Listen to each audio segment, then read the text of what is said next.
Welcome to the Church of Mabus radio show. It's Friday night, 7:07 p.m. Central. Got Jay with us here tonight. Jay's How's it rocking going? it. You doing Joe's gig after this? Yes, I'll be on Joe's show. Politics. News and politics, war in Ukraine, stuff like that. Yeah. Well, tonight's guest, Edward Pandemonium. It's great to have you here, Edward. How are you doing? It's wonderful to be here. Thank you for having me, and I want to thank my friends Marshall and Laura for letting me come and use their equipment to talk to you.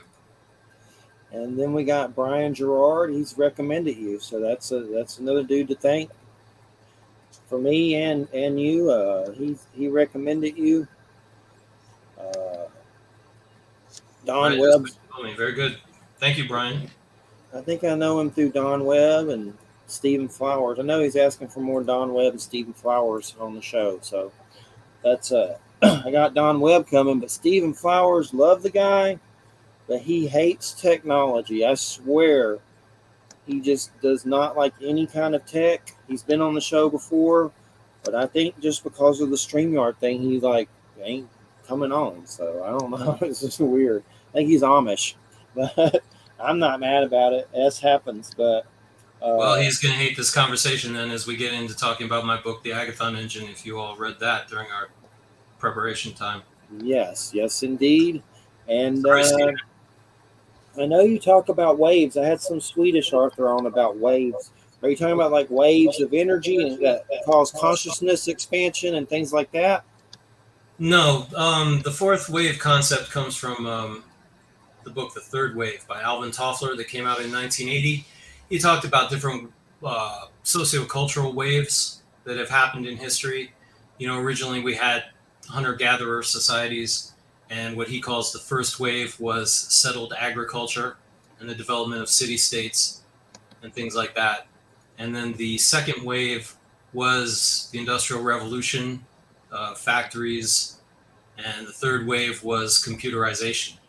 And what I propose as being the fourth wave is that all of those technologies and the advances in computerization with artificial intelligence and robotics, nanotechnology, regenerative medicine, all these things, as they not only grow in and of themselves but converge with each other, will result in a civilization in which consciousness itself is the most important resource that we have as a civilization, because it will be the consciousness that runs all of this machinery that does all the heavy lifting and everything for us. And so that's not just ordinary, consciousness and creativity and things like that, but, to tie in more to the kind of things that I guess you guys talk about on this show, untapped potentials of consciousness that we don't have yet as humans fully. And, that with everything else being handled by machinery, that leaves us free to pursue those things much more deeply as a culture, as our primary activity. So what would you consider a wave, though? Is it energy? I mean, what is it? Well, he just called them waves in the sense that they were transformative waves that happened in culture and civilization. You've got cave people, hunter-gatherer societies, things like that. This wave of agriculture changed everything because people started staying in one spot. They started building cities, and that completely changed human existence. And then with the Industrial Revolution, as things became industrialized, and that's when technology really started to go. That was a wave that changed everything entirely, and computerization has done exactly. So it's kind of like you could a wave that washes over or rolls over like the human species, changing our whole way of existence from what it was previously. It was Alvin Toffler's idea, and I'm just kind of extending that further. Have you seen some of those weird stories where they see beams of energy going from planet to planet and things like that? Like the sun will send out one or things like that, and it hits the Earth. Those are I've seen the ones that supposedly came from the Earth. I saw one. I remember that went from the Earth to space or to the moon or something like that. Yeah, it's weird. It's like I don't know what it is. It's almost like a planet sending information to a planet. I don't know what it is, but it's weird. It's strange, whatever Well, it there's is. this idea that there are like some kind of underlying communication structures throughout the universe that are like, you know, either naturally forming, or some people have said that, you know, if you have an alien civilization that's technology is sufficiently advanced, their technology basically becomes the laws of the universe. So, you know, whichever way you want to look at it, that there are, you know, people talking about these mega structures, you know, that connect seemingly unconnected things in the cosmos. I'm not really too knowledgeable about that though, but I mean, Yeah, I have heard of it. it's interesting for sure. I don't know crap about it either, but I've seen little weird space stories, you know, those from space sites and stuff about it. How they're always like detecting weird messages and don't know what they are or whatever. And everybody, of course, thinks it's aliens and all that stuff. But so what started you on your journey of all this? I mean, what was the catalyst? Was it when you were younger? What was the catalyst? The origin story. My origin story. Yes. Uh, And before that, were you someone besides Edward Pandemonium, and you took on that name? That's like your superhero name. I would say it's definitely my superhero name. Yeah, it's my name was always Edward though. Okay. The it People always ask me this in interviews, and it's either it's an answer that's either unsatisfying or maybe not even believable to people. But just I came out of the womb with an interest in certain tropes and ideas, and you know, pursued them as best as I could, as you know, my brain allowed, and as far as like at my whatever age I was and whatever resources were available and things like that. And you know, your tagline for me, self-made philosopher and futurist, is perhaps not entirely true. I did take classes on futurism at the University of South Florida when I was maybe like 12, I think. um, they were just enrichment classes. They weren't. I wasn't in college at 12 or anything like that. I'm not saying Yeah. that, but I did take those classes, and of course things were very different back then. That was, you know, 40 years ago, and it was all Buckminster Fuller and geodesic domes and this and that. But there's obviously been a lot of change since that time. So I've always just had an interest in how things work, whether that be very mundane things like politics and economics and science and technology on the one hand, or, you know, more, you know, esoteric and somewhat outre things on the other.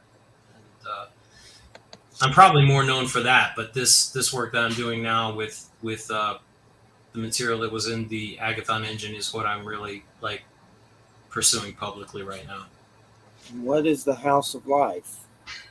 Well, the House of Life does kind of go back to a esoteric kind of spiritual thing. You know, it's something that we created for the public, and as a kind of halfway thing, because excuse me, a lot of the kind of, you know, esoteric things I've studied are not ever going to really be appealing to the average person, and so this is something that's like more accessible. It combines ideas on the spiritual side. Well, okay, let me back up a minute. You have within the transhumanism movement certain religious organizations like Terasem, which is founded by Martine Rothblatt, who created Sirius Radio. It is a transhumanist religion, and you have the Church of Perpetual Life here in Florida, that was created by the people who started the Life Extension Foundation, which was interesting to find out about because that's where I've always gotten a lot of my supplements and things. Uh, and I've looked at them, and they're okay as far as they go, but they're not really satisfying as religions, I don't think. So I wanted to take the idea, because they get together and they talk about cryonic suspension and life extension and intelligence expansion and things like this, and that's all well and good.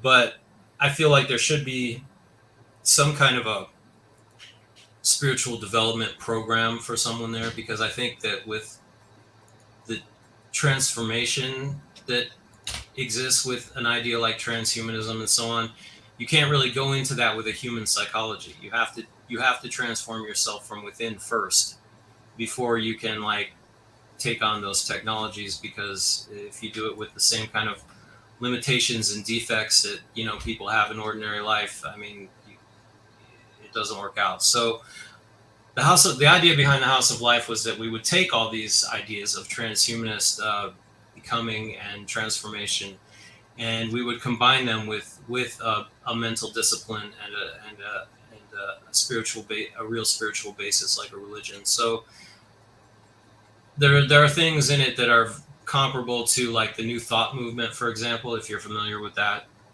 It's from the early part of the 19th century, late 1800s. It has to do with well, a lot of the like kind of whitewashed things like positive thinking and so on are from the New Thought movement. But if you look at the actual thing, it goes much, much deeper. And Mitch Horowitz, the author Mitch Horowitz, if you're familiar with him, has been doing a lot to revive New Thought.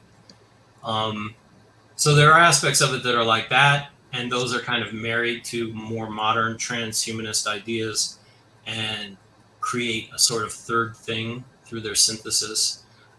It's very early days for the House of Life yet, so I can't really go into a lot of detail about what we're doing and how that works out. But we do have a Facebook page where I post mostly technology news, sometimes more spiritual things. As it grows, it'll take off. I'm not sure where we'll really end up. It's only a very small group of people, just a handful of people right now that are even involved in it to any degree. We do have a set of 9 tenets that I sent to you. If you wanted to talk about those, that would be fine. But it's still very much in gestation. But hopefully, I've explained the gist of it enough to be of benefit. And then the first principle, recognition of the mind fire of awareness. What do you mean by mind fire? Like just the power of the mind? Yes, I talk about the mind fire also in the Agathon engine. It's kind of a poetic term. Consciousness is often, described as fire or light. I know that when I was a boy, I won our county spelling bee in the 6th grade, and they gave me a trophy. And at the top of the trophy was a lamp, like Aladdin's lamp. And I think that's a symbol that's used a lot in schools and so on. And it's the same idea of fire, light, and of course the brain itself is highly electrical, just in a very, mundane expression. So it seems like a good metaphor. Yeah. So who were some of your influences growing up, author-wise or teacher-wise? You said Mitch Horowitz. I've heard of him, but I'd have to do some digging to see what he did. I'm sorry, that name. who? I've heard of Mitch Horowitz before.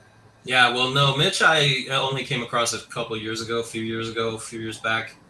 Talked to him on Facebook so much. He's not involved with Facebook anymore.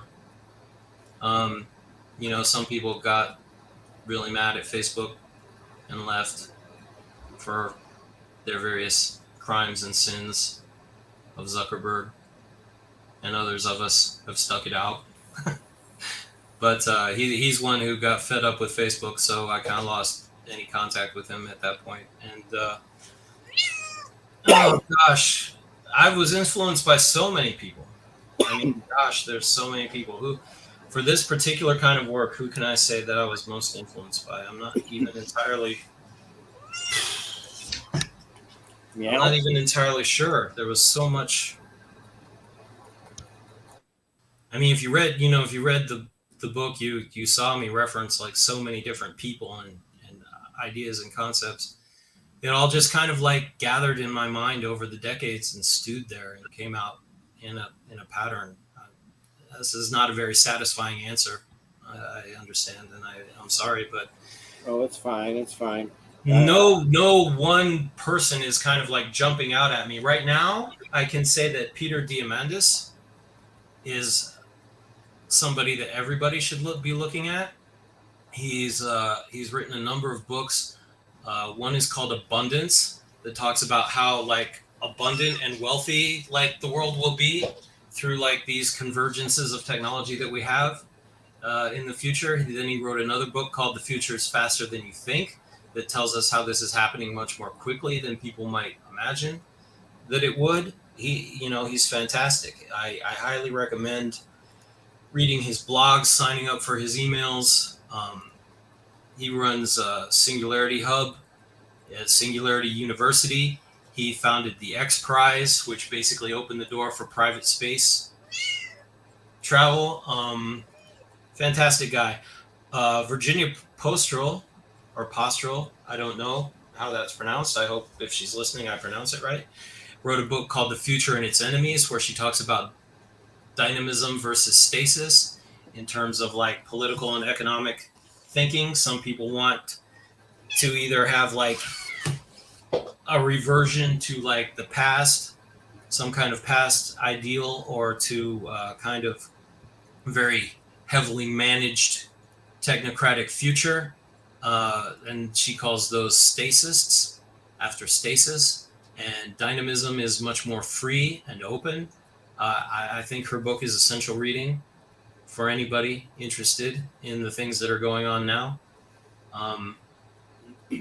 Those two people, I think Peter Diem, other than my own book, The Agathon Engine, of course, I think Virginia Postrel, The Future and Its Enemies, and anything by Peter Diamandis are the most important things I that found anybody his should really read. I found his abundance book. I saved it so I could find it later.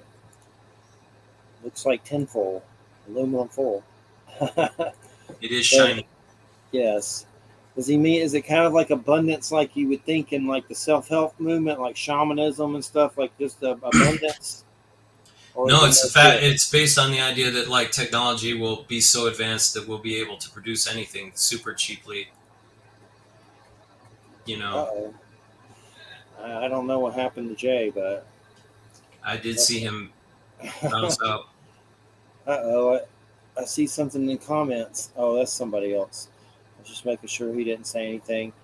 Well, yeah, I saved this book to check out for sure. So, what about psychedelics? Do you get into that? Is that something you explore with or open to? I have. Uh, it's been a while, but no, actually not that long. But I have to be careful with that stuff, though. It makes it crazy. Well, I like the stuff that's short. they're a how can I put this? They're an amplifier, certainly. So the question comes down to what are they amplifying? Timothy Leary, back when he said there was three components of a psychedelic experience: the set, which is your mindset going into it; the setting, which is your environment and what's going on during your experience; and the dose, which is not just how much you've taken, but the quality and what you've taken and what its properties are and things like that. So going forward, we have to really think about the set and the setting. The dose is, almost self-explanatory. And the reason that, I think this is important now is because these things are starting to become legal in different places. And there's both tremendous benefit and there's potential for like tremendous harm. Because, if you're giving someone psychedelics and trying to like pump a philosophy into them to indoctrinate them through the set and the setting, you can really cause harm to society. And, another thing that Timothy Leary had was he had these psychedelic commandments, which I can't remember off the top of my head word for word, but they were basically like, thou shalt not prevent a human from altering their own consciousness. And the other one was, thou shalt not alter the consciousness of a person without their consent. So that's the idea that if you're like putting people through, and I mean, you look at psychology as it's already existed. Psychology is, got a really bad history of leading people. My thought is that a person should be allowed to figure things out for themselves, work things out for themselves. A therapist is there just to facilitate that process, not to guide it or try to push it towards a certain end. And you look at the way that has happened in psychology so far, and then you throw a mental amplifier like psilocybin or LSD or whatever into the mix, it becomes a much bigger concern, a much bigger problem. So I think that even if, as I've talked to people, I've said, even if you personally do not endorse this, I'm talking to philosophically like-minded people here, supposedly. If you don't endorse this, you have to understand that it's going to happen. People are going to be doing it, and you want to at least create some kind of a version of it that is pure, that is safe, and to exist in counter, as a counter to, flat out mind control. There's nothing else really to call it. Just, there's the potential for like flat out manipulation and mind control is there. So it's one of those things that's like in the Agathon engine. I talk about the technology itself, right? The crossroads that we're at as a civilization with technology is that within a very short period of time, we are going to have godlike technology. Now, that technology is also an amplifier. So how that technology is used depends on what our culture is and what our values are and what's in place at the time that technology comes into play. The psychedelic thing is the same way. It can be used for either great good or absolute destruction of consciousness and like enslavement of the mind. This is kind of hyperbolic talk, but it isn't really. It's quite real. It's quite true. If you're giving people a psychedelic and subjecting them to a form of therapy that is mind control, essentially, you're going to have a lot of very damaged people, and that's not going to make things better. Definitely. We had a guy on, Dr. Richard Allen Miller, not too long ago. He was one of Timothy Leary's experiments. He was a Mensa level genius. He's a scientist, but that was a trip show. That dude reminded me of the guy from The Scientist, Rick and Morty dude, that even burped sometimes. Like, it was like, even one time, like, I don't know what I thought of everything he said, but I mean, he was legit. He's been on Coast to Coast and stuff. Mm-hmm. But I swear he was rambling, and one time he's like, I met a gray alien in a mech suit. And I was like, what did he just say? Like, I mean, we've had guests on like that, so it's not that out of the ordinary, but it was just a trip for sure. But he was one of Timothy Leary's, I guess, experiments when the government was doing all that, with LSD tests and all that for college students and all that crap. But it was pretty interesting. But yeah, I guess what I'm really trying to say about it is that when like Joe Rogan talks about DMT, for example, have you done DMT? Yes. That kind of thing. Like and he likes the DMT. But on the other hand, you have Alex Jones. Alex Jones does not like the DMT. They're both right. They both have a point. It's not one or the other. I like DMT because it's short. The other stuff that's long, I usually freak out, think I'm going to die. DMT, you at least know you're coming back in 10 minutes or so. So, when I was 20 years old, 1990, I wanted to smoke DMT. And I never was able to. Now I know people who've got it, and I'm much older and my lungs are bad. I can't smoke. And I definitely can't smoke something like that. So it's like, goddamn. So what? That's the point. I missed the DMT boat. Yeah, that's the point I'm at. I've smoked weed since my 20s, and luckily I did cigarettes on and off a little bit, but not anything too long. But then I took up a vape for a few years, so now I just got rid of the nicotine vape, and I'm trying to just take these nicotine certs or Tic Tacs or whatever the hell they are. Mhm. Those seem like more nicotine than I was doing when I hit the vape. Right. So it's like either way you're screwed. But either way, my concern is lung stuff. So is that what happened? Did you do a lot of cigarettes and stuff? No, I've never been a smoker. I was born somewhat early and had to be in an incubator. I've always had kind of weak lungs. I'm usually pretty super healthy, but that's kind of my Achilles heel. About 2014, I think I had SARS. I didn't go to the doctor, but I think that's what it was because I was sick for a solid month. And it took me the rest of the year to eat. I got sick around Mother's Day. I was sick for a month, and it was the end of the year before I was even right. When I would breathe, I would make accordion noises. It was crazy, and ever since then, it's not been good. I mean, I'm fine, but there's no way I could like smoke DMT Yeah. with lungs like that. It's just not feasible. I did it a few times. I've had trouble getting a hold of it, but there was some other stuff I did that was like the uncle of LSD not too long ago. That was pretty interesting. It was like I don't know, they call it the nephew of it. It was shorter, but it was interesting. Right. But and then my concern is, of course, with these weed vapes, who knows what that crap's doing to you too. So it's like you better just doing tinctures or something, or edibles or something. Tinctures don't seem to freak me out as much as edibles for some reason. If you do the right. There's really no reason. I don't remember if we were on the air yet when we were talking about this, but No. there's so much that's legal and becoming legal.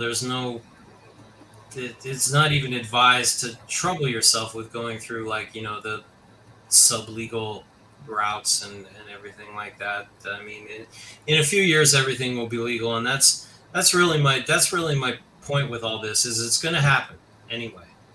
Whether people, that I don't see. Well, I mean, something could happen. Some kind of weird cultural turnaround, but things are becoming increasingly legal. San Francisco just passed an ordinance decriminalizing things. It's growing, it's spreading, so it's going to be a thing. And as I said before, the Joe Rogan stance and the Alex Jones stance are both equally valid. So it's an issue to really pay attention to and be awake about, Definitely. and navigate in a smart way, because again, it's basically going to amplify whatever is going on with your mindset and your setting. Yes. So there is a way to go back. In ancient times, they had the mystery religions, the mystery initiations, and things like that. Carefully crafted mindset, carefully crafted settings, and they would put you through. And people say some of those were psychedelic, and maybe they were, maybe they weren't. I don't know. But today, you could create settings and mindsets and environments for people to do this in a way that is open-ended, self-directed, rather than a therapist, hammering people over the head with what they should be thinking, what the good ideas are in society and that they need to adopt, and things like we've had with psychology in the past. And not only that, but you're creating almost like an initiation situation where you're activating through activity epigenetic information in your body. Are you familiar with epigenetics? I've heard of the term. Okay, well, simple 1 second version, it has to do with the way your environment and your experiences affect how your genes express. Because in your DNA, you have all these genes, some are turned on, some are turned off. They're affected by your experiences and your environment, what genes turn on and which genes turn off. There's studies that people, like, for example, who were in the Holocaust, their grandchildren have physical effects because it's of genetic expression, down the line. So it almost goes back to Lamarckianism in a way, which was a idea apart from Darwinism, that like knowledge and experience would be expressed in your genes. And it was a discredited idea, but now with epigenetics, some of it is shown to be valid. because you have these experiences that can like radically alter your gene expression, and they show up in your children and your grandchildren. Well, let's get Jay some limelight back with some questions. He came back. You got abducted by aliens, and then he came back. I don't know. My computer just freezed up and went crazy. Works at Home Depot. That's why he looks so tired. Huh? No, I said you work at Home Depot. That's why you look so tired. Yeah, I do work. Yeah, it doesn't. I didn't work today though, but yeah, no, I am tired. It's I had 8 days straight in a row. Well, 7 days at work, and then 1 day off when I did the lawn, and I'm beat. So anyway, what you were just talking about just then, it sounded a lot like the difference between like nurture versus nature. Right. Where you talk about the different way genes are activated and whatnot, and I think it's both. It's a fusion between the two, an interplay between the two. Yeah, and I think it actually absolutely has an effect on how you come out of whatever whatever you're encoded to do. Your environment and nurturing has to help that come out. And I guess that's why so many of us, when we go to college, we don't know what we want to take until we get there. I kind of knew, but most people are like so undecided. So maybe if we had more of that, people would, I guess, have more focus. You think? If we had more of what? I'm sorry, I didn't follow. If people had more of the knowledge of what they really wanted to do with this nature versus nature thing that you're talking about, because like I said, when I went to college, so many people were undecided. I mean, like almost everybody I knew. I knew what I wanted to do, but I had a dream, I had a focus. So I mean, I think you said when you were born, you had things that you were interested in already from the beginning. Exactly. So would that help the society if everybody had a clear focus and vision of where they need to go and what they need to do? Yes, and there's definitely ways that people can tap into that. There's things like what they call, within life coaching, there's what they call life purpose coaching. We could get that kind of thing to people in their teenage years, but at the same time, I think people should also be open to the idea that it will change. Yeah. And we have we have that option now so much. I mean, once upon a time, somebody went into their job. Well, mostly men in the past, right? You'd go into a career, you'd work your whole life, you'd get your gold watch when you were done, and then that was that. That was your niche. Now people don't just jump jobs, they jump careers, they jump entire lifestyles, and that's only going to accelerate in the future. And I think there's so many things that people have a tendency, especially now, more so than in the past. I think it's always been true, but I think it's really a chronic illness now. People think in very strict black and white either or terms, and there's so many things that are like crucial to our moving forward that are like embracing both sides or cutting across the dichotomy. So I think there is an importance to finding your life purpose, your inner drive, your inner motivation, your inner dynamic, that kind of thing, and following it. But at the same time, you need to be open to the idea that it can change.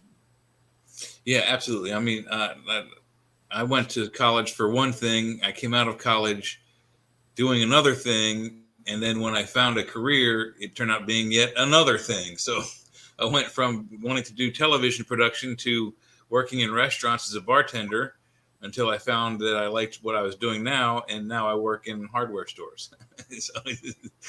And sometimes, you need to like wander through like a lot of different things, and then you come out with a synthesis. That's certainly what I did, in my work. I started out somewhat overwhelmed because there were so many things. And I was like, close to 50 years old before it all gelled together into a thing like the Agathon engine, where it all kind of like meshed and came together. So I don't know. And I think people in the future will have much more freedom to like kind of do that mental wandering because, like I said, the technology is going to be doing most of the heavy lifting and so on. So people need to find that, because if a machine can do all the basic jobs, the only value that like a living, breathing human being has is in finding what their actual core dynamic is and applying it. That's the way that you add value to society at that point, because there's no reason for you to be a beast of burden anymore, so to speak. Yeah, and well, also like you said, if we get a society that's like Star Trek, like there's really no reason why people shouldn't have multiple degrees. I mean, like doctoral degrees in various different disciplines. I know if I didn't have to worry about money and food and gas and all the other things we're all panicking about right now, I would be happy learning all kinds of different disciplines from archaeology. I wouldn't mind having that, maybe some biology, so that you can when you go digging for ancient sites, you can identify biologically what type of people you've just dug up. That kind of thing I find fascinating, and there would be no excuse for anyone not having any kind of at least one major advanced degree. But I think also the technology could be the reverse. I mean, it could make society stagnate. Don't you think that's also kind of a possibility? That's absolutely a possibility. Yeah. And it goes back to, well, actually, it goes back to the thing in psychedelics, the idea of the set and the setting, the mindset and your environment. If we create a mindset in people that is about growth and learning, and those are like key things in the culture, and if we have a setting that encourages that, then that's one thing. But if it's just, here's a bunch of stuff, here's your universal basic income, here's your food rations, and here's your video games on the metaverse, and so on, then people aren't encouraged to develop. That's the whole thing, is making the concept of development and growth and becoming the key value in the society. And it's not anything like that at this point in time. So, I mean, there is with self-help and things like that, it is to a certain extent, but not in the sense I'm talking about. Now think about this. With longevity research, I cover a lot of longevity research in my groups. I put out a lot of news. We're very close to advanced longevity. A lot of people don't realize that, if not immortality. So what are you going to be doing? What are you going to be doing in 1,000 years? You've got the time to do whatever you want. So what are you going to do? You have to sit down and be like, God damn, I'm just here forever. So what am I going to do? Am I going to just sit here and, eat like hot chips and like be in the metaverse and like, do whatever? Or do I have a purpose? Do I have a function? You might go on a quest. I mean, a serious, passionate, intense quest that lasts you like 150 years. And then you're done. And then you can be like, oh, what am I going to do next? You see what I mean? It's that same idea of, you have a passion, you have a dynamic, but then you're also open to changing. It's like, to go back to Timothy Leary, he had a formula for the future. One of the things, when we had our very first meeting at the House of Life, we talked a lot about Timothy Leary because, he's known for in the 1960s, the psilocybin experiments, the LSD, all that kind of stuff. Then he was in jail. Then he was on the run from the law after he escaped from jail, all that kind of stuff. 1980s, 1990s, he still was about that, but he got more into culture. He got more into science. He got more into computers, things like that. He came out with a formula called SMILE. Space migration, intelligence increase, and life extension. Space migration gives you the chance to enjoy more space. Life extension gives you the chance to enjoy more time. Intelligence increase is the key to both of the things. So intelligence increase is the evolutionary imperative. It is the way forward. It is, and once we have like worked that out, there are things that we have to like work out in our relationships and in our environments that support and sustain that.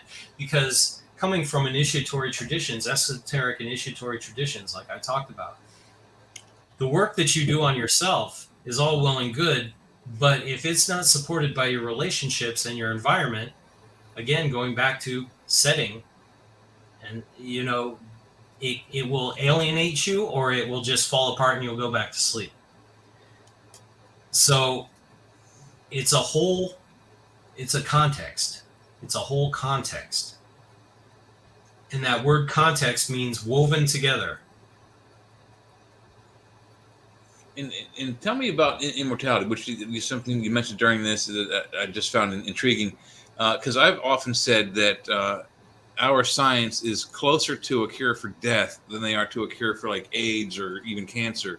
So what can you tell us about that? Because you did mention that during this answer that the longevity tests that you're looking at were really close. I mean, like, what does that mean? How close? Because that's something that I thought about for years. Is what if I had 1,000 years, 10,000 years? What actually would I do? And there is a chemical called calcium alpha ketoglutarate or glutamate.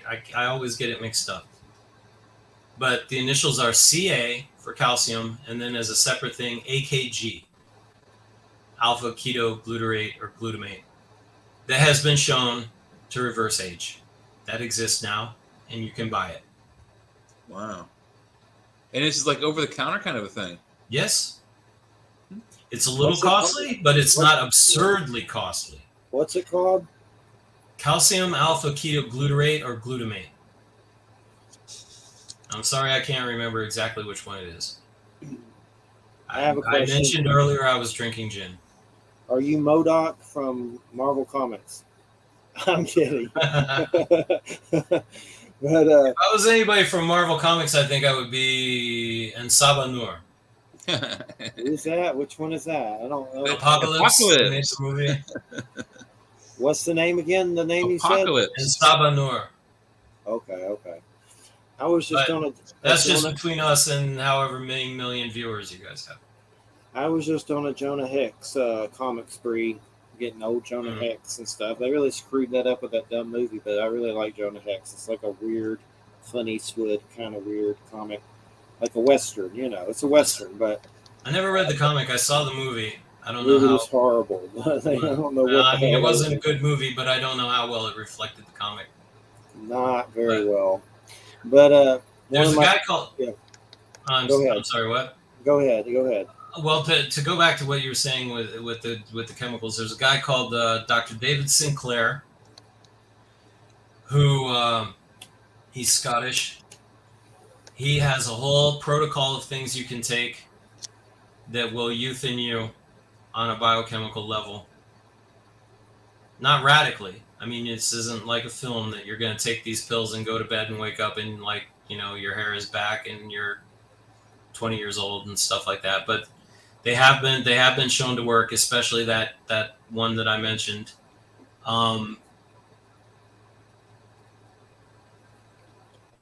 They're, as I say, they're costly, but they're not super costly. And they exist now, and things tend to come down in price.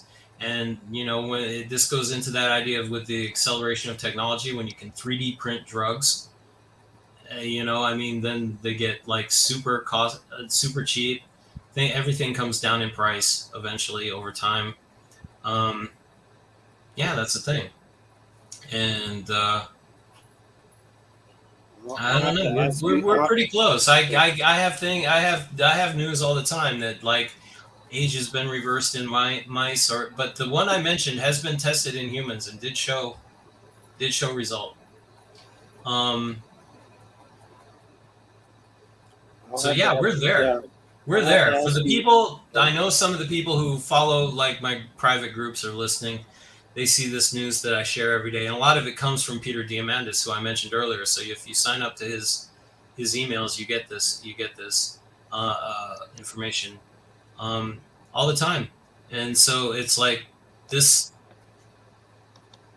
all the science fiction things are happening right now. They're just not evenly distributed throughout the world and throughout society yet, but they're happening right now.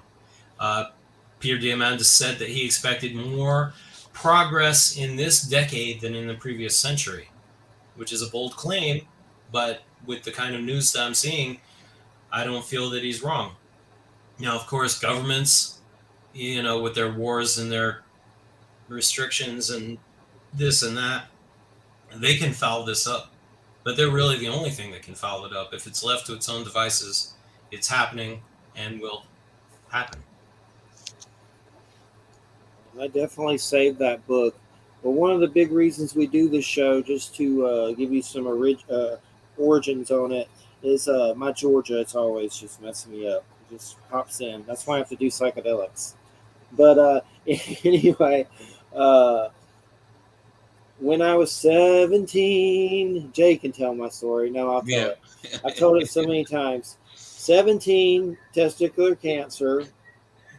I woke up from exploratory surgery and they said, Jeffrey, we took a nut and you have to go through chemo. I cried. I didn't know what the hell was going on with any of that. I was like, I never, thought I'd ever go through that, ever. And then anyway, I went through it all. I'm fine. Went through chemo, crazy $10,000 shots of cadavers and ocean life and just weird X-Men stuff. The bill was crazy. My dad's job told him that it cost so much, it'd probably be better just letting me die. So my father was having heart attacks. Thank you. Nice. That was a place called Conair with Aetna Insurance. And anyway, my dad had some heart attacks one week several years later, and he passed away. And he was actually talking about going up there, and he had guns and knives in his car and was going to shoot the place up and kill that one dude that said that. And then luckily he passed away and didn't get to do it, and damn his soul or whatever. But I started to have a lot of weird experiences with seeing UFOs, things in the sky with multiple witnesses, seeing beings that were, whatever, multidimensional, from beings of light to little cloaked beings in the woods standing around a black box. And friends saw this stuff with me, and they're like, Jeffrey, you're attracting this here.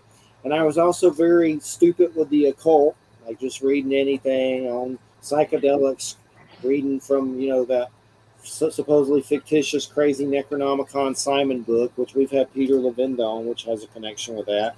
Just doing stupid stuff. I didn't care. And I think I brought on these experiences, and it led to doing the show. And we've had on nuclear physicists about UFOs, Stanton Friedman, who's passed now. We've had on Air Force Captain Robert Salas, who wrote a book and is still enlisted about UFOs shutting down missile silos. And then I also had a big interest in shamanism, and I've had a lot of different people on about that. Serge Kahali King from Hawaii. I've had Norse, Evelyn Riesdyke, and all kinds of different people. But basically, it's been about exploring consciousness. And there was even one time where I was having trouble getting guests, and I said a prayer, and I had a weird UFO sighting with multiple witnesses, my brother and nephew, and there was these red like energies in the sky. Like I call them fireflies. I don't know what they were. But after I said that prayer, the next thing you know, I was getting interviews with people I never thought possible that I'd seen in UFO documentaries, like Lloyd Pye, who had the Star Child skull, like lived in Panama City up here. Fantastic. And just, Nick Pope, Nick Redfern, William Burns, the dude from UFO Hunters. I've interviewed him several times. Just Have you ever had the guy, I can't think of his name, but the CE5 guy with his lasers? Stephen Greer? Yes, Greer, yes. I've never had him on, but I'm familiar with him, and I know there's I have a lot mixed of feelings about him because yeah. it's like, I see his pictures and they look so goddamn fake.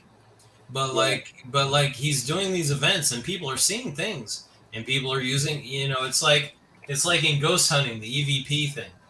You can go out and make your own EVPs. You don't have to believe the guys on the Ghost Hunter show. You can go to a place, and if you get an EVP, you got an EVP. So these people are going out and they're doing his CE5 protocol. If they see some kind of weird thing in the sky.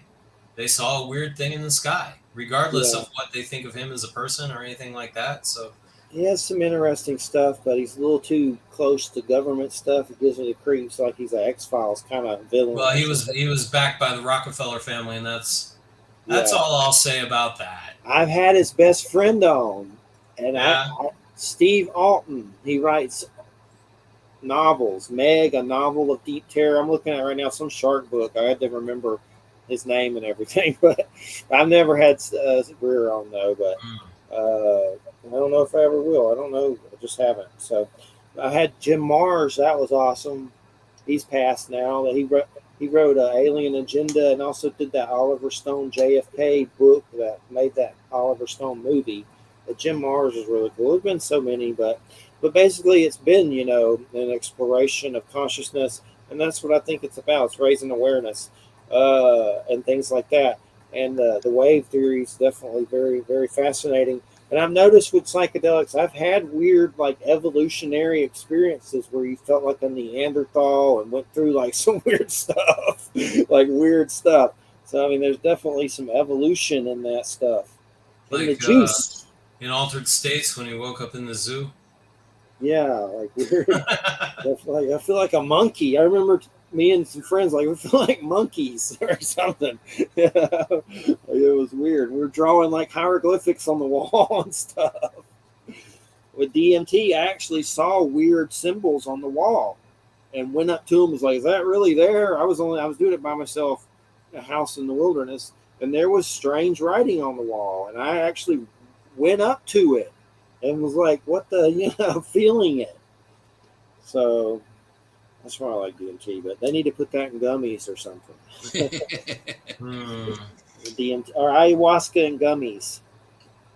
That is doable. I mean, that's a Good. different thing than the smoking experience, I guess. But I mean that's doable and could happen next for all we know. I mean, you know, oh, Oh, he's gone no. again. Yeah. So what's the scene down there? Is it like are you?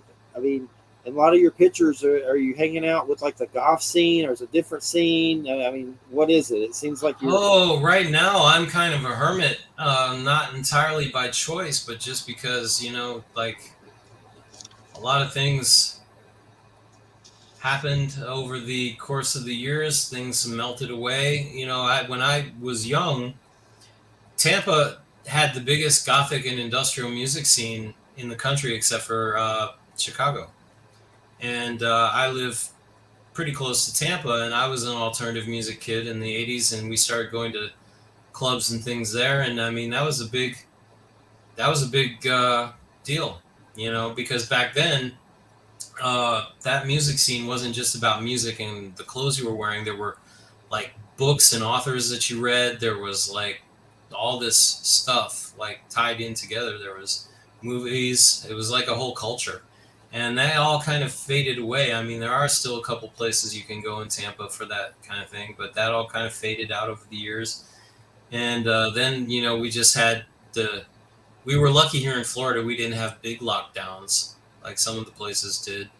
But when things were locked down, I had a place where we were all just kind of meeting privately. That was fun. But some of the people the people are moving north from me, and like I don't know what I'm gonna do. The people that I'm here with now are talking about moving a couple towns north, and a friend of mine here in town did as well, and some people that already lived a couple towns north are moving even a little farther north.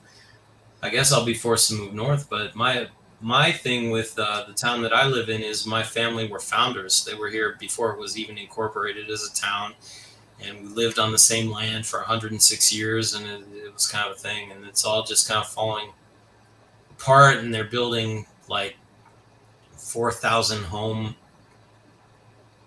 neighborhoods and things like that, and it's just not the same anymore. They're kind of forcing me out in a way, but That scientist I told you about said Florida's going under, and he had like some weird map and all this stuff. I was like, I hope I'm up top, so hopefully, it won't reach all the way up here if it goes under.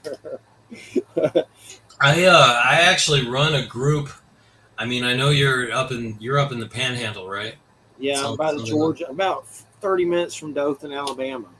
Well, I have a group for my county that's like weird stuff that's happened here in the county because there was an article that said that we were the weirdest county in the weirdest state, and so that provoked me to like start this. I'll send you an invite for that, and you can see some of the stuff that's in Oh here. yeah, yeah. I think you'd be interested in that. But Yeah, I'm from Georgia, but moved down here after my dad died. It was my mom's great, wonderful idea, and I like it for the most part. But the heat is just too much at times for me. Uh, it's just too much. So I'm glad it's about to get cold. I'm a Capricorn, born the day after Christmas, so I like cooler weather, and Florida sure ain't. Luckily, as you I get say, I'm a sixth generation Floridian. If it gets too much below 70 degrees, I'm very uncomfortable. really, So yeah, thin blood, I guess. I don't know, yeah. but no, I'll send you that. But yeah, no, social life the last few years has been very poor in a way because like I used to have these huge social circles, but like looking back, they weren't like really the best people. And I have really good people around me now, and I'm very thankful about that, even if it's like, people I can count on my fingers. So I feel very good about that. I'm from Georgia, and I had easier friends. I had the easier time making social circles and friends there. Here, something nothing. Like I have a fiance, and sometimes I wonder if she even likes me. But other than that, I don't even like. I suck at it. I don't know what it is. I feel like an alien here, like resident alien. No, But that's understandable. like, so I had a weed dealer. He not, but I got the medicinal, so he went away. But he was sort of Going a friend. going back to what I was saying before, as a teenager, my town was much smaller, and I was like the first gothic kid in my town, like in the 1980s. So it was it was a difficulty, but it blossomed into this whole huge thing. So now I'm doing these other things, and I hope that'll blossom into a whole huge thing too for this next stage in my life. Well, I mean, it's definitely fascinating, and you're definitely come across as very intelligent. And you should you have wrote a book, but have you gotten it published, or you should definitely move in that direction? The book I gave you, Yeah, yeah, that's actually that's published on Amazon, right? yeah, that's published. Yeah. Okay. No, What's your I've had several books published. That one is different from all the others, though. cool. What is? How can people find that on Amazon so I can direct them? Edward Pandemonium, right? I wrote that under the name Fourth Wave Initiative because I want to start a nonprofit, and uh, and in 2025 we're going to redo that book, update it because things are changing so fast, and I may not be the only author. So that's the reason that I did it that way. I have a number of books under my name, Edward Pandemonium, that people can find that are, but they're different than that. But at the same time, they're probably things that'd be of more interest to the listeners of your show because they come from my past. See, when I first started putting these ideas out there, I came from kind of an occult background, and that's what I was writing about, and that was a way to express the ideas. And it gradually, over time, it was like it was taking things from the spiritual and the abstract into the concrete and the mundane, and that's where the Agathon engine came about, and that's where I'm trying to focus now. And if I rely too much on my past, obviously I don't have, the kind of credibility with, more mundane people and things like that. But The Gospel of Pandemonium. Wow, that's yeah, getting deep. that book would not have any credibility with mainstream people whatsoever. that, Well, that was my last book on that kind of like occult topic, and it is pretty spicy. So cool. Well, we've had Temple of Set on Don Webb many times. I see it says from the Aeon of Set through the age of Satan and the Aeon of Horus. Definitely interesting, yes. for sure. So now we're confirming all the conspiracy theories that Satanism and transhumanism are linked to each other, I guess, by like putting that book and my new book together. But And well, definitely fascinating. You can go to Edward Pandemonium and see his books. And then how do they go to the other one, Fourth Wave Initiative? That's what it's written as. The book is called The Agathon Engine. All they have to do is look for it on Amazon. Spell Agathon for those out there that need spelling. Agathon. Okay. I'm just making sure I'm plugging your stuff in case time runs out. We still got a good bit, but I just want to make sure I get that in there in case I. Yeah, like I said, I have no clock here, so out. I don't even know how long this has been going on. A Well, little over an hour, I guess it looks like. I see up in the Yeah. corner of your page. Yeah. We got We're at about the halfway mark. 47 minutes or something. So, have you personally had a lot of spiritual experiences or paranormal? Has there been like weird things that happen? Like My whole life has been weird. I wouldn't even know really where to start. any UFO stuff? I have not had UFOs, and I'll tell you something. This may come as a shock, but I was not interested in UFOs for a long, long time, which seems like something that it would be a natural thing for me. See, when I was I don't know how old you guys are. 47. Okay, well, I'm 52. So as a kid in the 70s, right, everything on TV was Bigfoot, UFOs, Stonehenge, ghosts, right? Yes. That was it. Hell That was yeah. a big fad pop culture like deal. So but UFOs, I just was like, it's interesting from a science fiction point of view, but I just never got into it.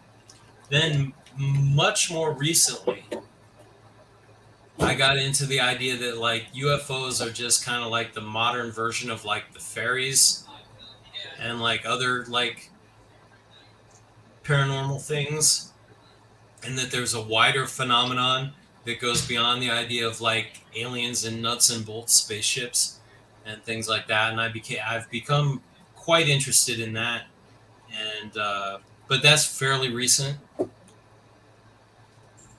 Yeah, there's I've seen some fairy stuff that's related to UFOs. Very similar phenomenon. I personally have not seen any UFOs. I'm a little jealous of your experiences. I've had so many crazy things happen, but they're not like where people talk about like they saw a ghost or they saw a demon or they saw a UFO or that kind of thing. That's just largely like just bizarre concatenations of super synchronicity and coincidence that like are impossible to even explain and things like that. Now, my mother, before I was born, had poltergeist experiences and things like that. On that property that I talked about that my family had owned, she had experiences where like one day the soap flew off the counter by the stove. She came home one day, and I don't know why they would do this, but I guess a thing in the circa 1960 was that they would roll wet blouses up in towels so they wouldn't wrinkle, maybe, or something. I don't know. She had a lot of those on a table, and she came back and they were all gone, all her favorite blouses. And then she came back one day, and on the table, this was when she was older and she was in college and came home from school. She said there was like symbols on the table drawn in like dirt or something, dust or yeah. And I kind of believe this sort of thing because number one, my mother is someone who would like not want to be involved in anything like this. And number two, she was talking about these experiences long before like they were things that were in films, that would be in somebody's imagination, a girl's imagination, that kind of thing. And then she talked about like a dark presence in her bedroom one night, things like that. So she had experiences like that, and frankly, I'm a little jealous because I haven't I haven't necessarily had experiences like that. I've had a lot of weird experiences, but they were in context of like my work and things like that. Just bizarre. I've never like seen a full on like entity or anything like that. I've had like experiences that maybe were like entity related, like telepathically, but so I'm a little jealous of people because I've been involved in this for a really long time, and I feel like I deserve that kind of thing. So yeah, but Jay saw Bigfoot once. We don't want him to. Did you? I'll tell it briefly. He saw it looking in a window, and they saw it. I've never even seen a Bigfoot. What do you think about Bigfoot? Do you think Bigfoot is just like an animal, like an ape, or do you think Bigfoot is some kind of interdimensional dude? I don't think it's interdimensional. It didn't display any of that kind of behavior. There's a possibility that there's a book called the Blue Planet Project book that has a list of some like 160, 180 different alien species that have and or are still visiting the Earth. And one of those species is kind of like a Bigfoot, Chewbacca, Wookiee kind of thing that uses technology. So there may be some people mistaking their Bigfoot experience for an alien-looking Bigfoot experience, but the one I saw, it was human. It was as close to being human. It was closer to human than any chimpanzee or ape we have on record. And the chimpanzee is like the closest thing to us. So they're like 99.99% Right. dead on. So maybe you would call it more like a Neanderthal kind of looking. Human. It looked 100% human. Except for the fact that it was like 13 feet tall and covered in 90% full of hair, but it was without question a human face. You couldn't fake that. That's wild. I think there's something weird to him. I don't know exactly what, but if you look up Ron Moorhead, which is like a top level Bigfoot dude that's been around town, he has a book called Quantum Bigfoot, and he gets into quantum physics and Bigfoot and bending light, and there's something there. I don't know exactly what, but there's something weird for sure. I have a book on Bigfoot filled with interviews with people from Bigfoot field. Well, of course, in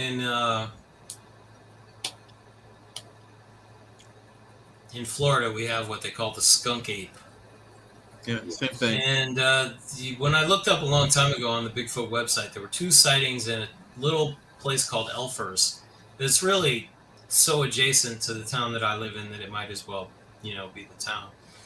But see, here in Florida, there's an issue where we have like a lot of tourist attractions, and apes have escaped.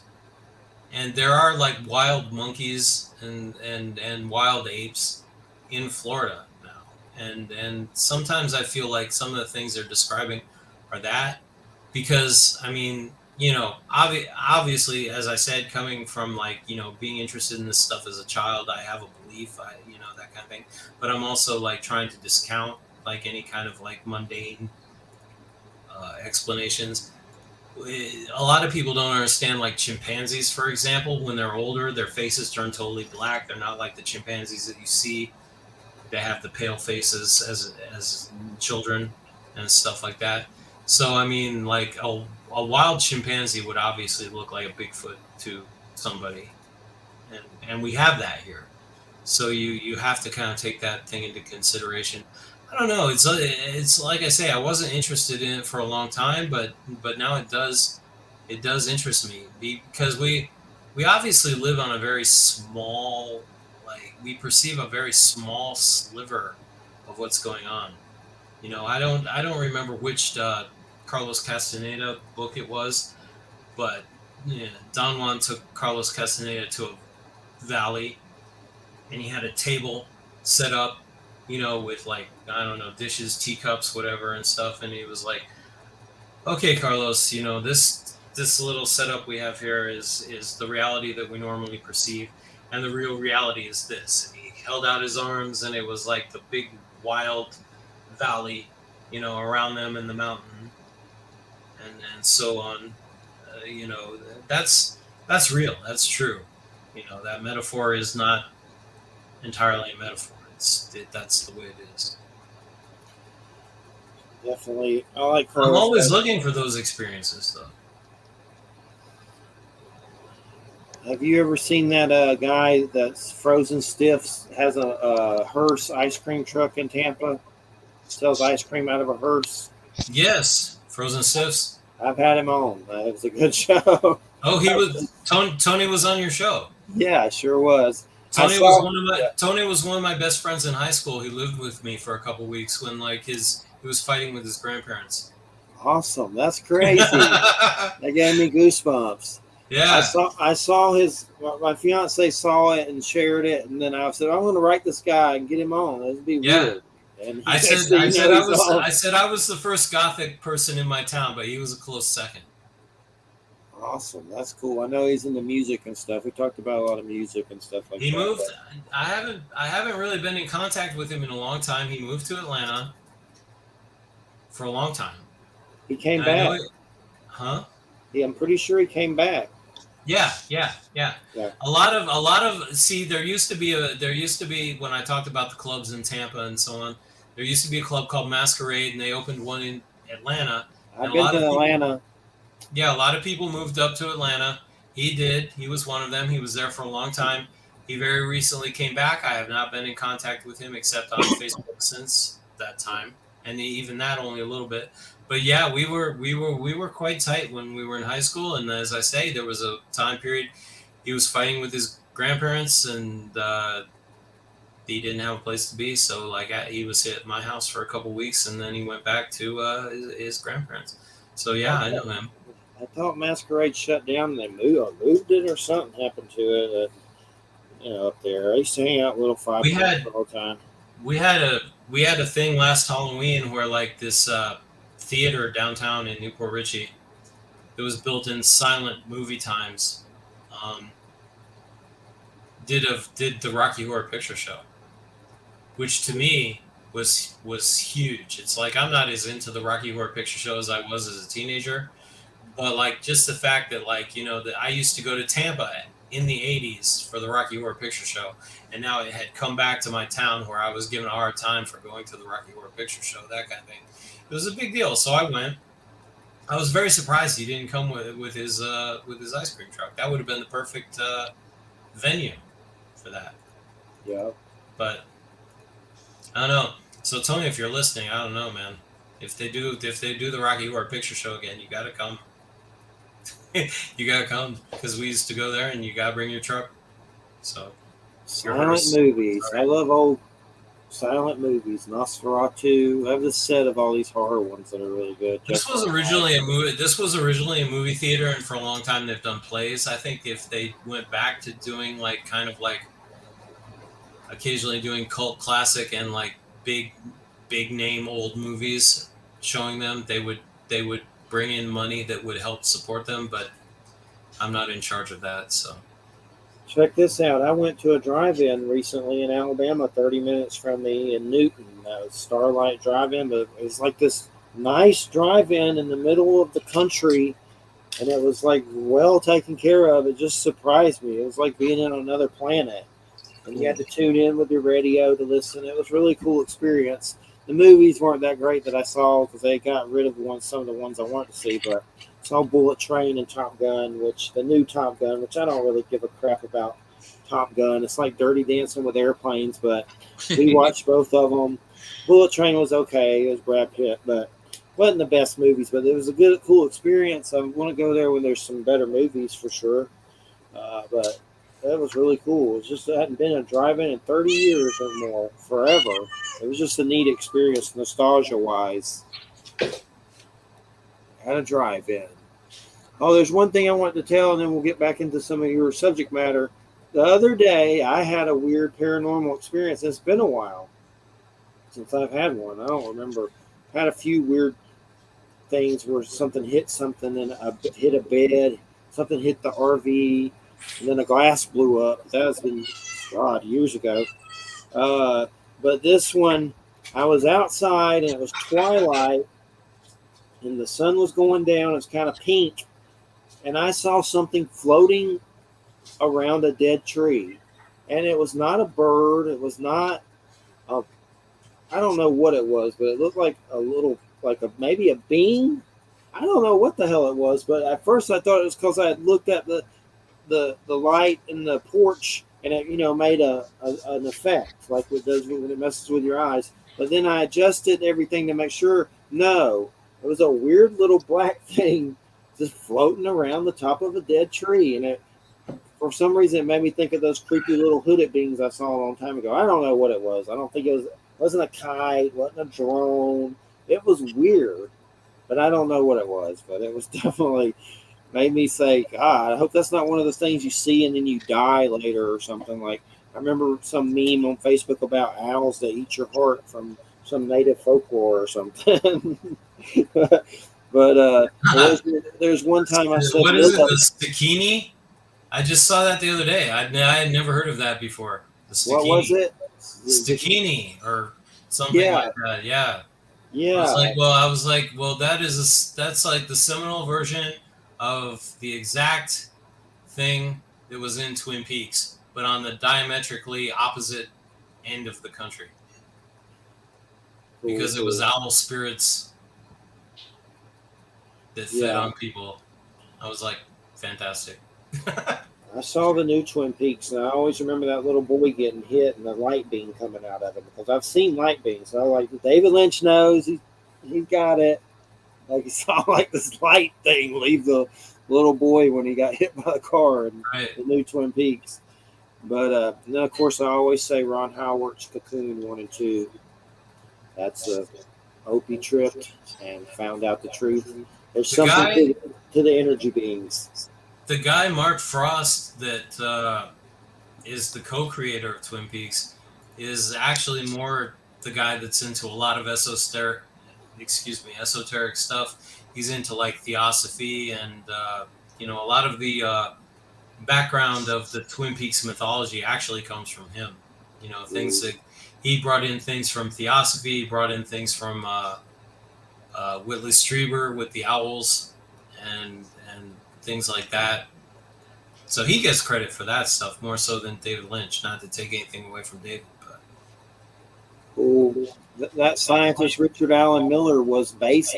Somehow he was Mulder from X Files was based on him, and he told the story and everything about Chris Carter and all this weird stuff. But somehow that character is based on him, and he's dead serious about it. At first, I was like, "Is this dude making up stuff?" But no, he's been on Coast to Coast and telling the same story, but just some weird situations.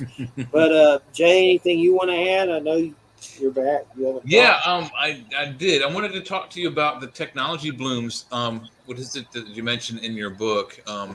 Where is that page? There it is. So you say that Toffler's book and some of the consciousness that you're talking about based on some technology blooms like the settler agricultural industrialization and computerization.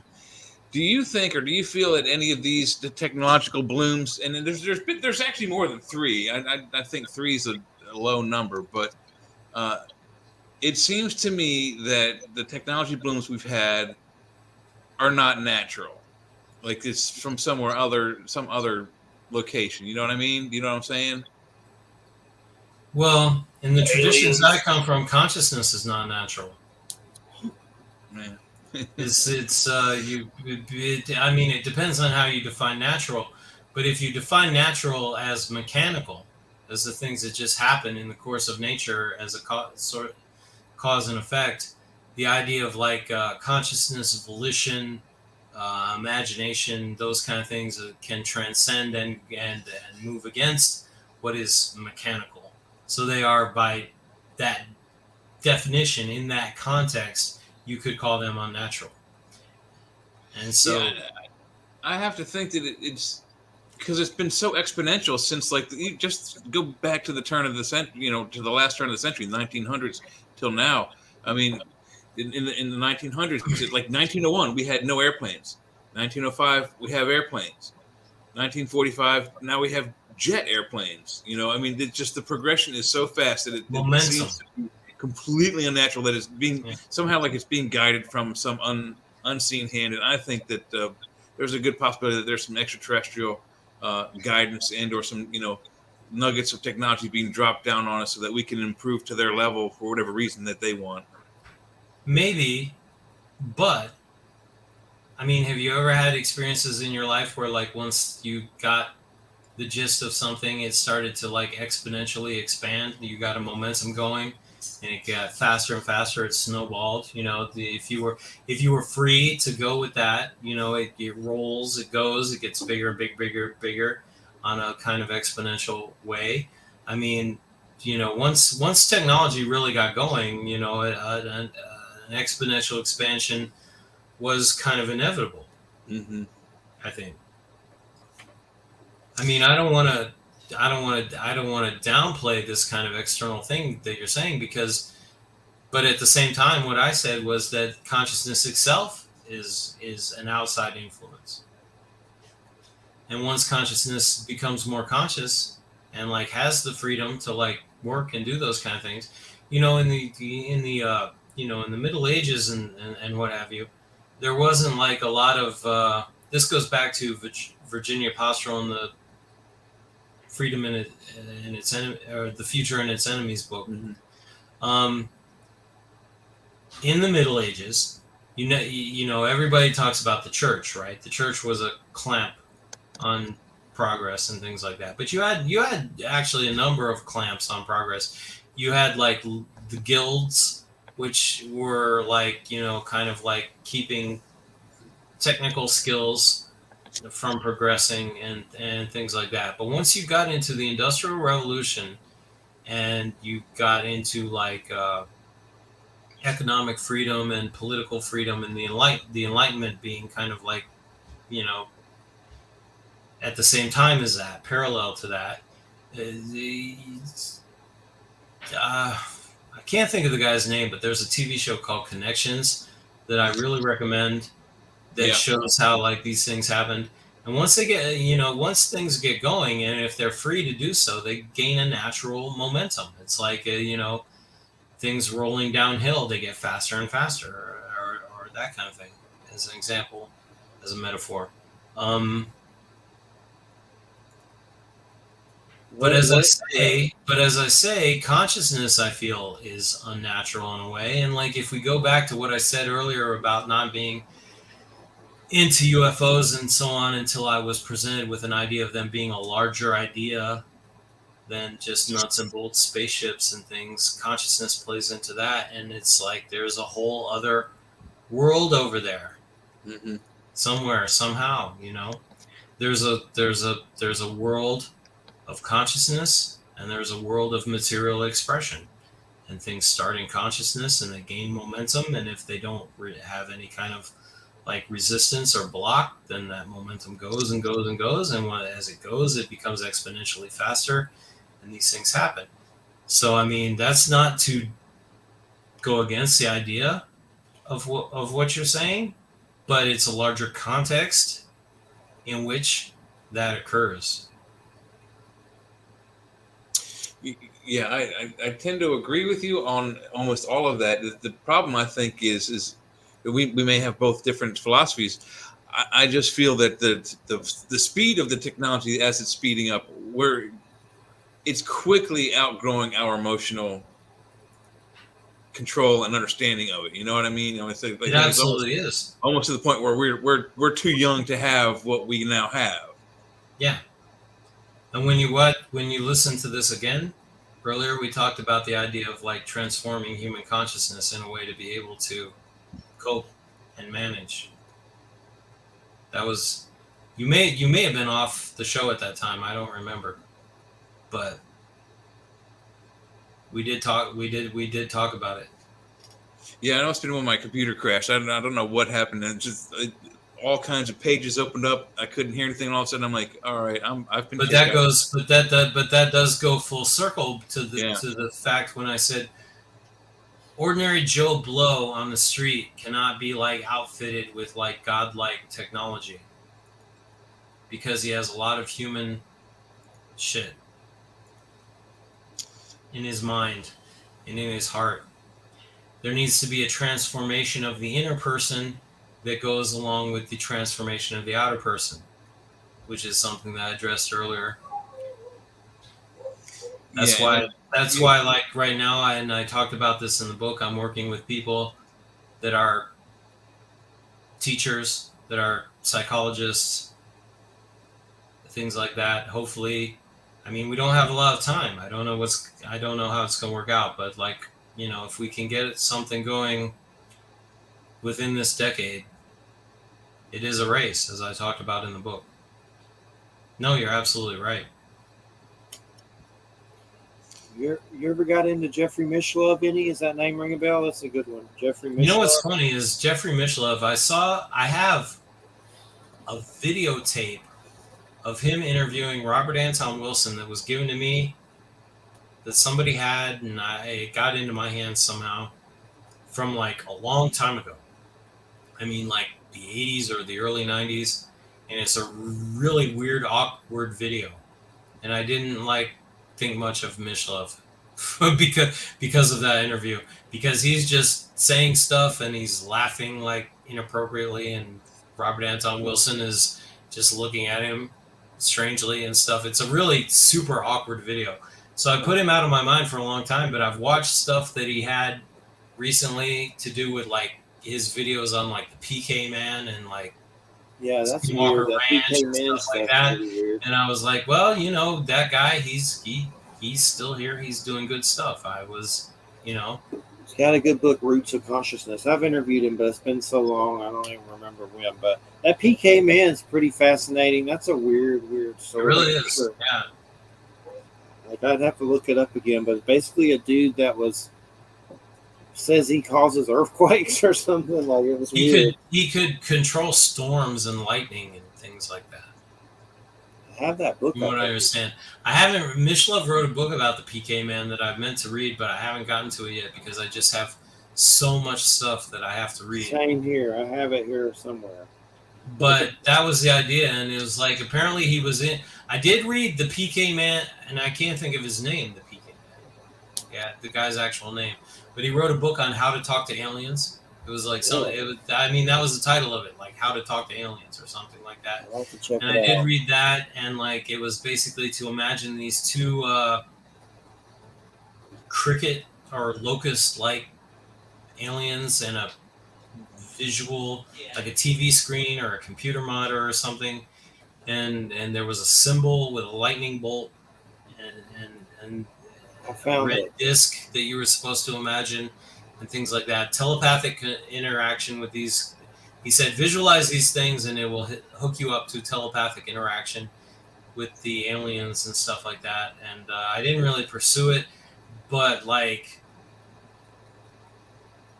How to contact the space people. Is that what it's called? Yeah, it looks like a Timothy Beckley book, but I don't think it is. UFO Man. Timothy Beckley, oh my, like Inner Light Publications. Yeah, I've interviewed him. He passed away not too long ago. Did he? Yeah, he sure did. But he's a trip. He used to send me boxes of books. But the one, I mean, I liked him, but there was something kind of creepy about him. But anyway, he was one of those people you interview and you can't get a word in. It's like, will you just shut up for a second so I can like ask a question? He's like, Arr! But that's only other than that. He passed away. But yeah, I looked up that book. I saved the cover to look that up later. That's pretty fascinating. How to contact space people. But yeah, the PK Man and like the Skinwalker Ranch stuff. I watched that and I was like, this is good stuff. It is interesting. So I changed my mind about Jeffrey Mishlove, but I still haven't watched a lot of his stuff. But you know, I watched the Skinwalker Ranch show. I'm familiar with it all. The books. There's a new book. This is a complete digression from my work and everything that we've talked about, but it's fun. So let's go there. There's a new book, Skinwalkers at the Pentagon, that supposedly it's a sequel. When I first saw like a preview or a trailer or whatever for the Skinwalker Ranch TV show, and I saw the guy who bought it, the guy who owned it, and he had like a Hellraiser box like on his shelf behind him in his office. I was like, fantastic, I need to watch this show. So I watched the show, right? And they did the thing where they had the Tesla coils, the big Tesla coils. That was one episode. Then they did the thing where they did the recording from like the rabbi or whatever. Yeah. And they did all these different things and they got like different results. And I was like, all of these things are components of a single ritual by Anton LaVey called the Elektrischen Vorspiele, the Electrical Preludes. And I was like, if they did like all of them together, like if they did the Tesla coils and the recording, but if they used, say, for example, the recording of Aleister Crowley doing the Enochian calls instead of the rabbi, and they did all these things together, holy moly, what could they do? But, you know, they haven't asked me to be a consultant. Their computer is called Satan. That was always kind of weird. Computer there at Skinwalker Ranch. Oh, I didn't know that. Yeah, they named it Satan. There's also a sequel to that book. There's a book, The Hunt for the Skinwalker by George Knapp and Colin Kelleher or something, something. But it's a real good book. But there's a sequel that just came out to that book called Skinwalkers at the Pentagon, and it's all about all kinds of crap. But anyway, one of the stories is some military that went out there had phenomenon follow them home, and they felt like their children were in danger or something. I haven't read Hitchhikers. the book yet. They called that hitchhikers. Yeah, they had some situations like that. People who are in that, not just that situation, but UFO situations or whatever. Hitchhikers follow them home. They have weird experiences, ranging from poltergeist phenomena to whatever. Yeah. So I know you use the term source in your book. Do you mean the creator, God, or the source of all of life, the sun? What do you mean by source? Well, I just mean source. That's the easiest way to put it. Because, when you talk about God and this and that, those words have a lot of baggage. So if you just use a word like source that's very direct, very basic, it conveys the idea directly. Yes, it You know, definitely does. I have to make because it the source. if you,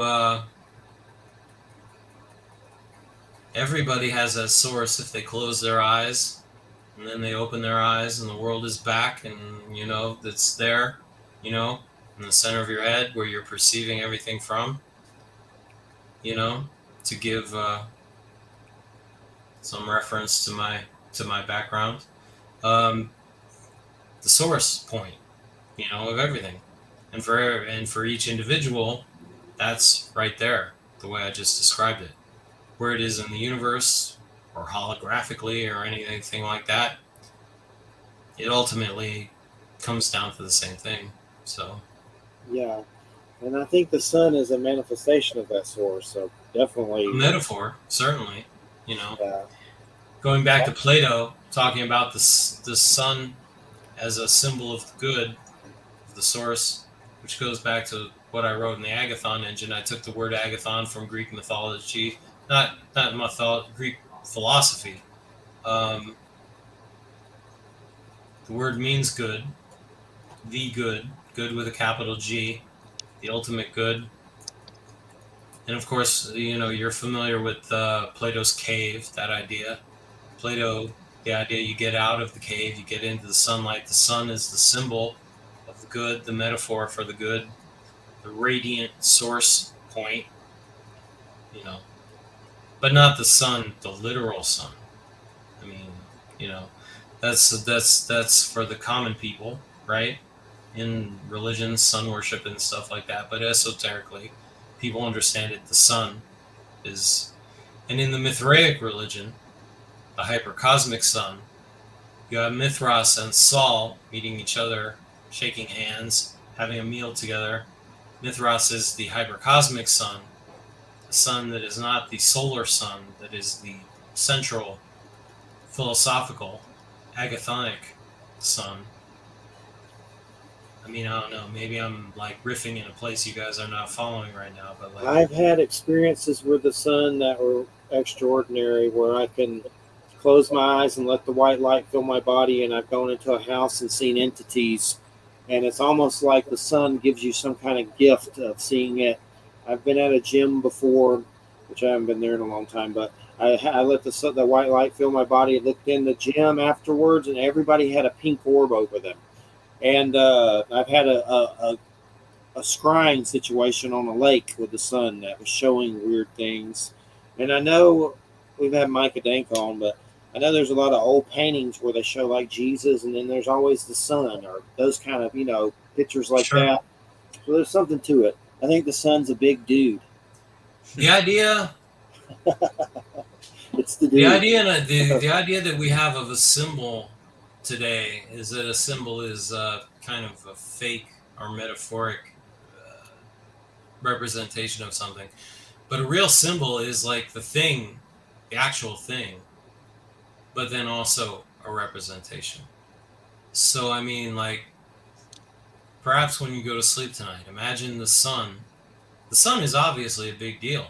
I mean, it's certainly within the cosmos a force, So you can imagine, because things are holographically connected, You can imagine yourself in the center of the sun, or you can imagine the sun in the center of you, in your heart. You could go back and forth, alternate those things, do it for a while and see how you feel. Yeah, there's something to it for sure. Besides the burning the hell out of you thing that I don't like about it, but I Yes. don't try to curse at it or anything. Yeah. Of course, in daily life, I'm not a fan. I mentioned being the first Gothic person in my town. I'm not a fan. I don't really go out there in it, but yeah. Even though I live in Florida, I'm not a beach person. Yeah, I went through. People thought I was gothic a lot, and after chemo, I came back and I was very pale, and I got called vampire and Satanist because I was bald and pale and wore a trench coat. But now I'm just kind of like, I don't know what the hell happened to me. I feel like my redneck's trying to catch up with me from Georgia or something. I don't know what the hell's happening. But Jay, anything you want to ask? We got a little bit. These are weird times, man. Like I talk about being the first Gothic person in my town. And in those days, the rednecks were the enemies. Now I feel like we're more on the same side. It's amazing how things shift around from one decade to the next, isn't it? It's different times. Yeah, absolutely. Things are crazy. Yeah, no, I don't have anything on my notes here that's jumping out a question for me right now at the minute. He's going to talk about Dungeons and Dragons or Star Trek. No, and I don't think I have so. no We're background writing most of the in whole either show, of but those. we've gone over all of them so far. I think we've got it all. Well, did we talk about archaeofuturism? Archaeofuturism. Yeah, that's an important thing for me to talk about. But did we There's a talk about guy it? who there's a guy who wrote about archaeofuturism, and like he was apparently like I don't know, a kind of European right wing guy, and he had kind of a racial philosophy about it. And that's not the way that I mean it at all. What I talk about in archaeofuturism is a way of like redressing an imbalance that exists in our culture where we are cut off from our past, we're cut off from like things, but we're having these godlike technologies I've talked about like come in. So I look to very stabilizing social things from the very ancient past, and I look for like very sci-fi, far future things, and I try to meld them together. The guy who wrote that book, I can't think of his name. You'll be able to find it very easily if you like look it up. Isn't it? He wrote a book called Archaeofuturism. He wrote a book called Archaeofuturism 2.0. He talks about like in the future people living in very high-tech cities, some people living in very high-tech cities, other people living in like very like primitive villages of the past. And this is a thing that's part of the Great Reset that we hear about nowadays, which is a whole can of worms that we haven't opened yet. And if we did, we'd probably be here for another 3 hours. But my idea of it is to take cultural traditions from the past that provide stability to human life and to use them as grounding forces for transhuman and post-human life through the kind of like advanced technology that we're coming into today. And which I talked about earlier, the things that are like complete science fiction things today that are coming into reality today, but are not fully diversified and diffused out into society yet. Guillaume Fay was the author of that archaeofuturism book that you mentioned. Okay. I just looked it up. Yeah, for example, I'll give you a very easy example for people to understand, because the MCU, the Marvel Cinematic Universe movies, are very popular right now. The Asgardian planet, Asgard, and Wakanda, those are traditional societies that have advanced godlike technology. That is the example of archaeofuturism that I talk about.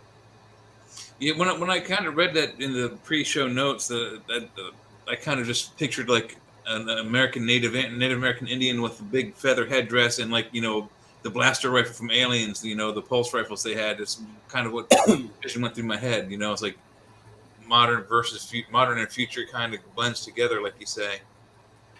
This goes back to a thing that I said earlier, and again, it's a thing that I don't know that you heard because I don't remember when it happened. You might have been offline, but it was about the idea of like there are so many black and white binary dichotomies in our society, and I often cut across them. And this is one of those things. It doesn't. There's an idea that like there's a trajectory, a linear trajectory of time, the future, and like this is the past, this is the future. And I was like, no, we can take things from we can take whatever we want. We can take things from the past that we like. We can take things from the future that we like, and we can integrate them together in a much more holistic, society than what we have now. It's not an idea of just going from this to this. It doesn't have to be that way.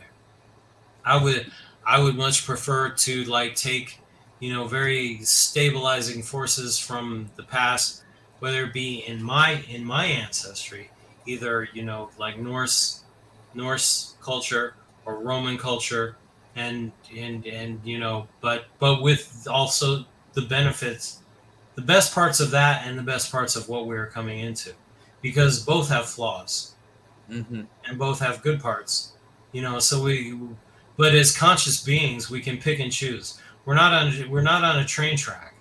It's not like a one line road from here to there. We can pick and choose what we want. It's an artistic project.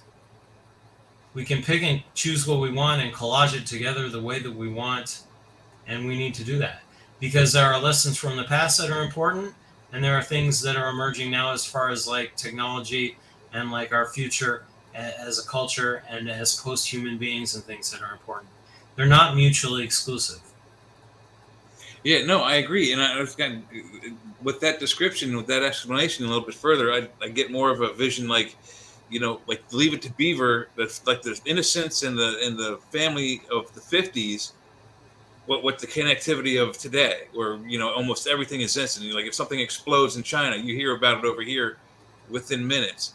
Imagine if we had the family values of the 50s today with today's connectivity. I don't think we'd have, something going on in Ukraine versus Russia right now. I don't think there'd be Have you any seen strife. in earlier books, and I mean this is going into like my occult work that I don't necessarily want to talk about that much right now, but like I talked about ancestor veneration, which is a huge thing around the world. It's valuable for everybody.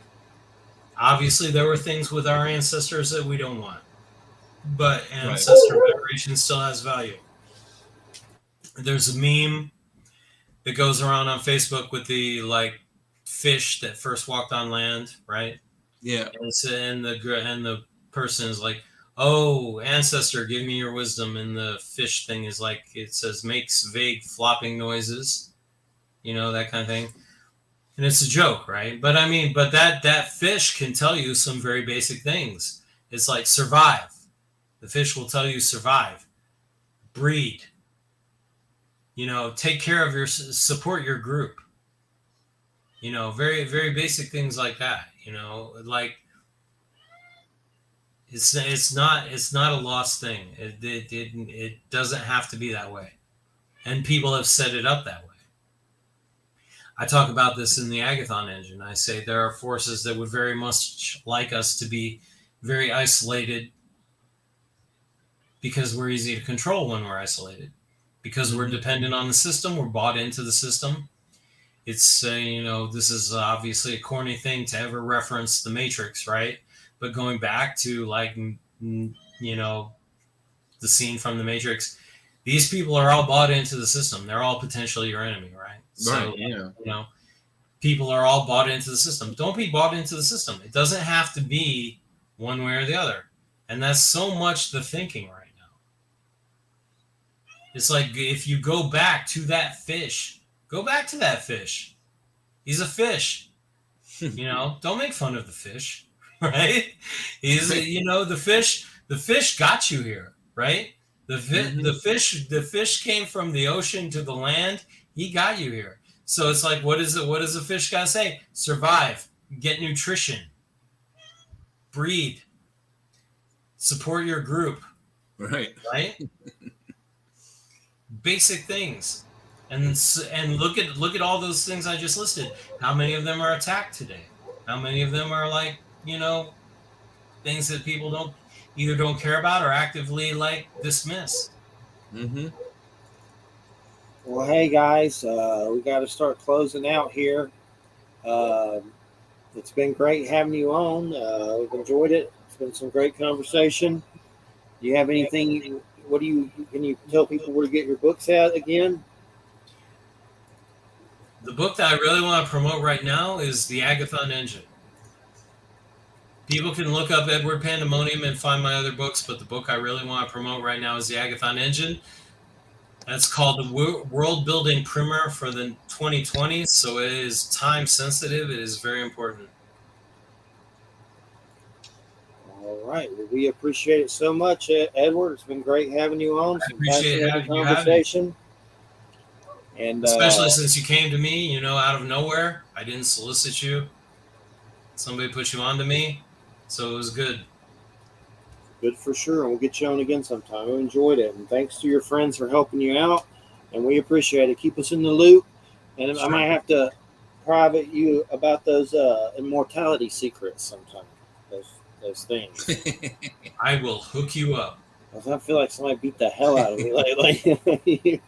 Well, I'll tell you. You look at my picture that you put up on your ad. That was 5 years ago. I was 47. So you ask yourself if I look 47 and see what you think. All righty. Well, we appreciate it so much. Definitely stay in touch. And hopefully Florida doesn't sink. And if it does, hopefully we've moved by then. And hopefully it just hits me like right. I get the oceanfront property. Sure. I don't die. But Thanks we appreciate very it. Thanks so much. And everybody listening to Public Radio 107.7 FM New Orleans. And we'll see you next week. And let's see, who is that guest? I just looked at it. My memory's so terrible. Yeah, I was looking at it about an hour ago. Well, it's next week's guest. Oh, Eva Marquez. It's going to be about Palladians and aliens and weird stuff. So. Oh, yay. Yeah, Jay will love that. But all right, everybody have a good weekend. And I want to say I like Rings of Power. I don't. So what? There's multiracial hobbits. I don't give a crap. It's still good. I like it. It's a good show. I don't get some of the stressing over a black elf and dark hobbits. I don't know if I'm going to watch She-Hulk. Maybe one year, but I like Resident Alien. That's a good one. Alan Tudyk. That's real funny. But I like Rings of Power. I don't care if there's some Asian hobbits and black hobbits. Who cares? These are cocoons. You're going to die. You're going to shed them and fly away from them. Watch it and quit being so freaking uptight. Have a good weekend, everybody. Stay out of trouble. Good night, everybody. Take care. Thanks, Edward. Thank you. Take care.